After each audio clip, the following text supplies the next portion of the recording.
Good morning everyone. NEET biology session मध्ये आपल्या सर्वांचं स्वागत आहे. Good morning everyone. ओएसिस बायोलॉजीच्या नीट सेशन्स मध्ये आपल्या सगळ्यांचं स्वागत आहे. आज आपल्या सेशनचा दुसरा दिवस. मागच्या सेशन मध्ये पाहिल्यानुसार आपण different characteristics of living organisms discuss करत होतो. त्यामध्ये आपण सेल्युलर ऑर्गनायझेशन स्टडी केलं. त्यामध्ये आपण सांगितलं की every living organism is consist of small minute cells. Reproduction is another living characteristics. Homeostasis to maintain internal environment stable and growth and development. These are the 4 different types of characters we studied in the previous lecture. जर तुम्ही मागच्या सेशनला नव्हता किंवा तुम्ही या चॅनलवरती नवीन असाल तर तुम्ही हे सगळे कॅरेक्टरिस्टिक्स तर तुम्ही प्रिव्हियस व्हिडिओ अगोदर बघा. त्यामध्ये तुम्हाला या चारही कॅरेक्टर्सला प्रॉपरली डिस्कस केलेलं आहे. ते बघितल्यानंतर पुढचे कॅरेक्टर्स तुम्ही स्टडी करू शकता. डिस्क्रिप्शन मध्ये लिंक दिलेली आहे. त्या लिंकवरती क्लिक कराल तर तुम्हाला प्रिव्हियस व्हिडिओ सापडेल. मागच्या लेक्चर मध्ये आपण ग्रोथ अँड डेव्हलपमेंट डिस्कस केलं होतं. ग्रोथ अँड डेव्हलपमेंटचे काही एक्झाम्पल्स आपण दिलेले आहेत की नॉन लिव्हिंग ऑब्जेक्टिव्ह किंवा नॉन लिव्हिंग कंपोनंट्स मध्ये जे ग्रोथ दिसते ती असते सँड, माउल्ड आणि बाउल्डर्स मध्ये. आणि जी नॉन लिव्हिंग कंपोनंट्स मध्ये ग्रोथ दिसते ती असते एक्सटर्नल ग्रोथ. आपण बघतोय या डेझर्ट रिजन मध्ये म्हणा किंवा माउंटेन मध्ये जी ग्रोथ दिसत आहे आपल्याला ते बाहेरच्या दिशेने वाढत आहे. एक्सटर्नली त्याच्यावरती मॅटर ऍग्रिगेट होतोय आणि त्याच्यामध्ये ग्रोथ आपल्याला ऑब्झर्व दिसत आहे. आणि जे काही लिव्हिंग ऑर्गॅनिझम्स मध्ये ग्रोथ दिसते ती ग्रोथ असते internal growth.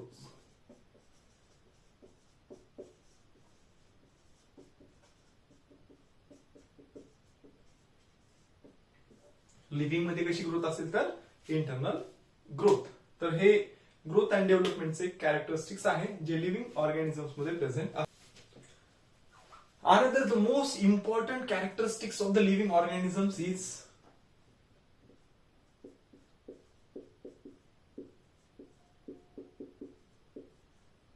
metabolism. This is the fifth characteristics of the living organisms. Metabolism काय आहे? प्रत्येक लिव्हिंग ऑर्गॅनिझम मध्ये मेटाबॉलिझम होतं. पण नेमकं मेटाबॉलिझम काय आहे? All the chemical reactions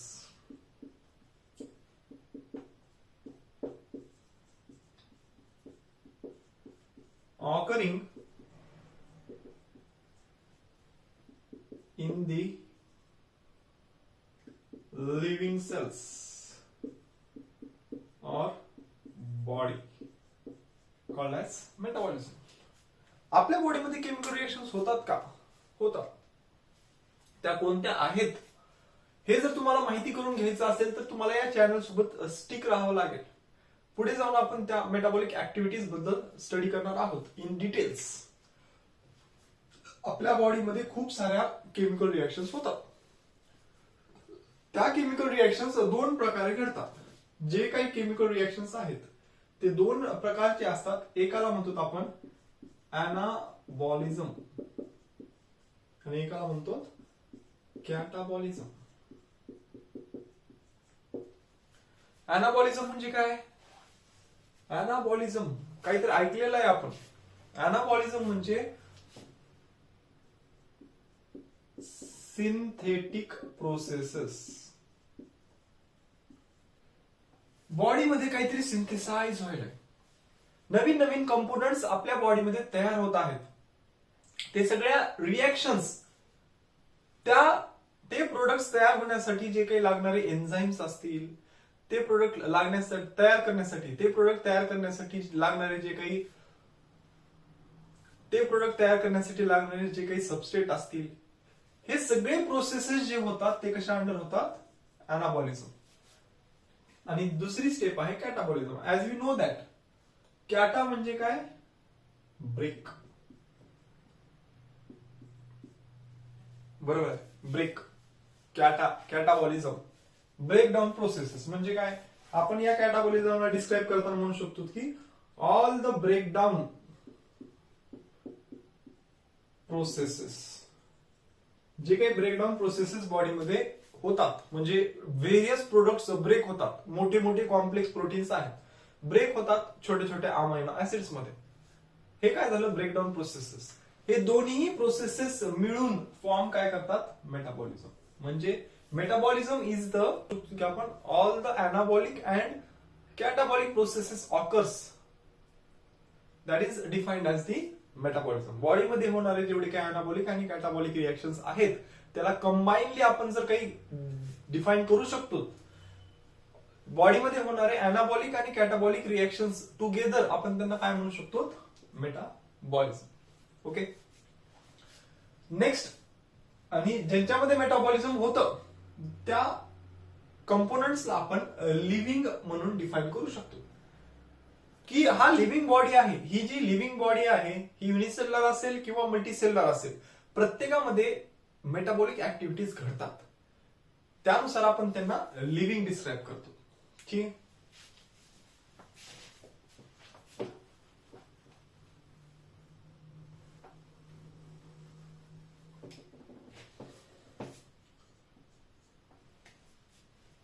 next character असेल रेस्पॉन्स टू स्टिम्युलाय.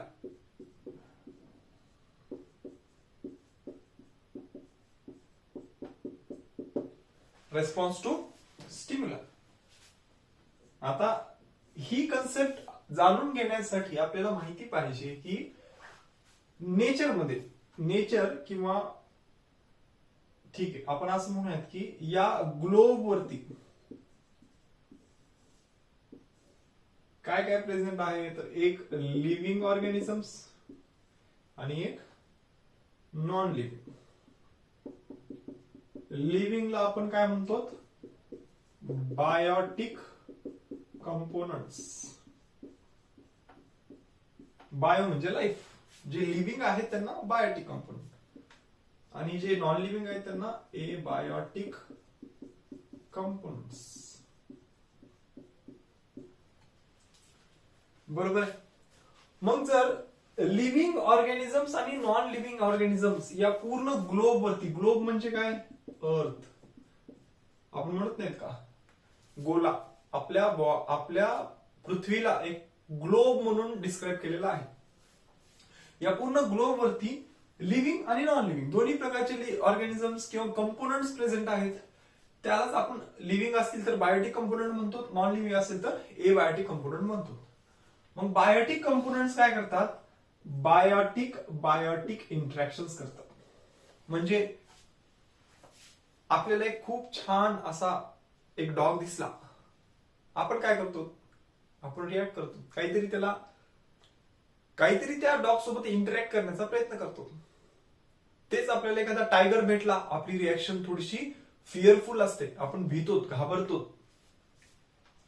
तेच एखादा साप दिसला, आपण त्याच्यापासून दूर जाण्याचा प्रयत्न करतो. आपण हे काय करायलो, आपण जे रिॲक्ट व्हायलो ते काय आहे इंटरॅक्शन.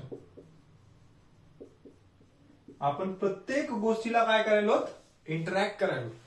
मग ते इंटरॅक्शन कसे असू शकतात, बायोटिक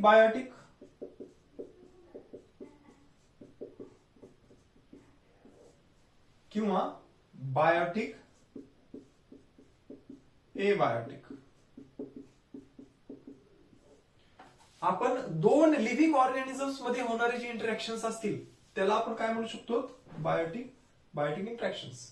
आणि एक लिव्हिंग आणि एक नॉन लिव्हिंग मध्ये जे इंटरॅक्शन्स होतात, फॉर एक्झाम्पल आपल्या हातामध्ये फोन आहे, आपण त्या फोन सोबत काही ना काही इंटरॅक्शन करायलो. आपण भरपूर रोजच्या लाईफमध्ये आपण व्हेरियस नॉन लिव्हिंग ऑब्जेक्ट सोबत काय करतो इंटरॅक्ट करतो. आपण ज्या चेअर वरती बसलेला आहात त्यासोबत आपण इंटरॅक्ट करायलो. मी या बोर्ड सोबत इंटरॅक्ट करत आहे, म्हणजे लिव्हिंग नॉन लिव्हिंग मध्ये इंटरॅक्शन आहे. मला डास चावतायत, मी तो डास मारला, म्हणजे काय झालं लिव्हिंग मध्ये इंटरॅक्शन झालं. म्हणजे या नेचर मध्ये जे इंटरॅक्शन प्रेझेंट आहेत ते एक तर बायोटिक असतील किंवा बायोटिक एबायोटिक असतील. हे बायोटिक कंपोनंट्स प्रेझेंट असल्यामुळे हे इंटरॅक्शन्स जनरेट झाले आणि एबायोटिक कंपोनंट्स आहेत. एबायोटिक मध्ये इंटरॅक्शन होतात का? नसतात. इंटरॅक्शन होण्यासाठी एकतरी लिव्हिंग कंपोनंट असणं गरजेचं आहे. मग तो दुसरा एबायोटिक असेल तरी चालेल, पण एकतरी लिव्हिंग कंपोनंट असणं गरजेचं आहे. तर आपण जे इंटरॅक्शन करायलोत का करायलोत? कारण आपल्या बॉडीमध्ये काय प्रेझेंट आहे? Response to the stimuli. एखादा मूव्ही बघतोय आपण, मूव्ही बघताना एक हॉरर मूव्ही आहे, हॉरर मूव्ही मध्ये आपल्याला भीती वाटली. आपण एखादा मूव्ही बघतोय, मूव्ही कॉमेडी आहे, आपण हसतो, वी आर इंटरॅक्टिंग. ओके, म्हणजे काय? आपल्या बॉडीमधनं काहीतरी रेस्पॉन्स जनरेट होत आहे. तिकडून एखादा ऍक्ट झाला आणि त्या ऍक्टला आपण रेस्पॉन्ड केलं. आपल्याला डास चावला, आपण त्या डासाला मारण्याचा प्रयत्न केला. म्हणजे काय करतोय? आपण रेस्पॉन्स करतोय, प्रत्येक स्टिम्युलसला रेस्पॉन्स करतोय. खूप गरमी होतीये, आपण घाम पुसण्याचा आपण काय करतो? त्याला रेस्पॉन्ड करतो. मी पंखा लावला, रेस्पॉन्ड केला. मला खूप थंडी वाजतीये, मी स्वेटर घातलं. We are responding to the different interactions present in our environment. त्यामुळं आपल्या बॉडीमध्ये जर रेस्पॉन्स असेल, एखादा लिव्हिंग कंपोनंट आहे, लिव्हिंग कंपोनंट सगळ्या स्टिम्युलसला इंटरॅक्ट करत असतो, रेस्पॉन्ड करत असतो. त्यामुळे जर एखादा ऑर्गॅनिझम, एखादा कंपोनंट लिव्हिंग असेल तर तो काय करेल? स्टिम्युलसला रेस्पॉन्स करेल. मग ह्या रेस्पॉन्स नुसार ठरवलं जातं की एखादा ऑर्गॅनिझम लिव्हिंग आहे का नॉन लिव्हिंग आहे. दगडाला कितीही बोला, तो समजणार आहे का? तो त्याला काही रेस्पॉन्स करणार आहे का? पण तेच एखादा दुसरा लिव्हिंग कंपोनंट असेल, तो रेस्पॉन्ड करू शकतो त्या स्पेसिफिक एन्व्हायरमेंटला. त्यामुळं response to stimuli is one of the characteristics of the living organisms. Next character आपण बघूयात.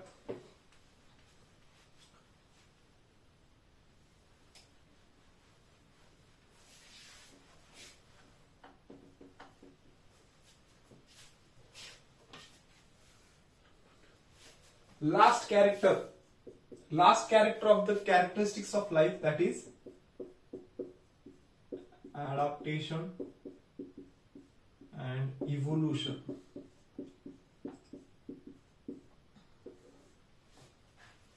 सगळ्यात भारी कॅरेक्टर. जर आपण लिव्हिंग वर्ल्ड शिकलोत आणि हा हे कॅरेक्टर जर आपण प्रॉपरली डिटेलमध्ये स्टडी केलं नाही, याचा अर्थ आपण काहीच शिकलो नाही. कारण जे मेन कॅरेक्टर लिव्हिंग ऑर्गॅनिझम्स मध्ये एक्झिस्ट करतं ते काय आहे? अडॅप्टेशन. हे सूत्र जीवनाचं जर आपण शिकलो, आपण जीवनामध्ये खूप सक्सेस होऊ शकतो. आणि आपण त्या मार्गावरती आहोत. तुम्ही हे लेक्चर बघताय, तुम्ही स्टडी करताय, तुम्ही सेल्फ स्टडी करण्याचा प्रयत्न करताय, याचा अर्थ तुम्ही सक्सेस पशीच आहात. सक्सेस तुमच्या जवळच आहे. म्हणजे तुम्ही काय करायला? अडॅप्ट करायला. मला सकाळी उठण्याची सवयच नव्हती, पण मी आज सकाळी उठून काय करतोय? स्टडी करतोय. कशासाठी? मला काहीतरी अचीव करायचंय. I have one goal, I want to achieve that goal. So मी काय केलं? स्वतःमध्ये अडॅप्टेशन केलं, स्वतःला त्या कंडिशन मध्ये अडॅप्ट केलं. मी जरी सकाळी उठत नव्हतो तरी मी उठतोय, म्हणजे मी काय केलंय? अडॅप्ट केलंय. आणि असंच मी स्वतःला इव्हॉल्व्ह करून घेईल. ऍक्च्युअल कन्सेप्ट काय आहे ते मी प्रॉपर तुम्हाला समजवतो. अडॅप्टेशन यासाठी एक उदाहरण मी सांगतो तुम्हाला. एक ट्री होता छोटासा. तो ट्री या पद्धतीने जे रूट्स असतील, लीफ असतील,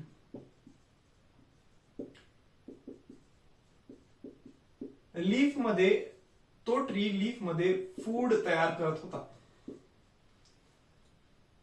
पण काही ग्रेझिंग अॅनिमल्स यायचे आणि या ट्रीच्या लीफला कंझ्युम करायचे. मग या ट्रीने विचार केला, आपण फोटोसिंथेसिस करतोय, फोटोसिंथेसिस करून आपण फूड प्रिपेअर करत आहोत. पण या फूडला येऊन कोणता तरी ग्रेझिंग अॅनिमल कंझ्युम करून चाललाय. फोटोसिंथेसिस करून फूड तयार करण्याला अर्थ काय आहे? जे फूड स्वतःलाच मिळत नाहीये. मग या फूड प्रिपरेशन प्रोसेसचा अर्थ काय राहिला? मग या प्लांटने काय विचार केला? आपण जे फूड तयार करत आहोत त्या फूडला आपण कुठेतरी दुसऱ्या लोकेशनला शिफ्ट करूयात. मग या प्लांटने काय केलं? त्याचं जे काही फूड होतं ते त्याच्या रूट्स मध्ये शिफ्ट केलं.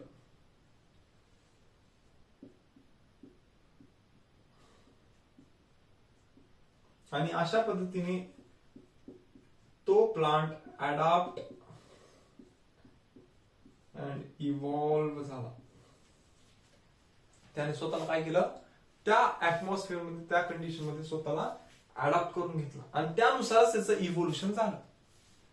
म्हणजे काय, या लिव्हिंग ऑर्गॅनिझम मधने स्वतःमध्ये काही ना काही चेंजेस केले आणि चेंजेस नुसार तो त्या स्पेसिफिक एन्व्हायरमेंट मध्ये स्टेबलाइज झाला. का, आता जे ग्रेझिंग अॅनिमल्स या प्लांट पशी यायले, याच्या लीफ मध्ये तर फूड रिझर्वच नाहीये. फूड रिझर्व कुठं आहे, that get shifted into its roots. मग काय झालं, यांना या ग्रेझिंग अॅनिमल्सला लीफ मध्ये फूडच भेटत नव्हता. मग त्यांनी या प्लांट बॉडीने त्यांचं फूड हे सॉइलच्या मध्ये, underground region of the soil, तिथे लपवलेलं होतं. म्हणजे त्यांनी काय केलं, स्वतःमध्ये अडॅप्टेशन केलं, स्वतःला इव्हॉल्व्ह करून घेतलं.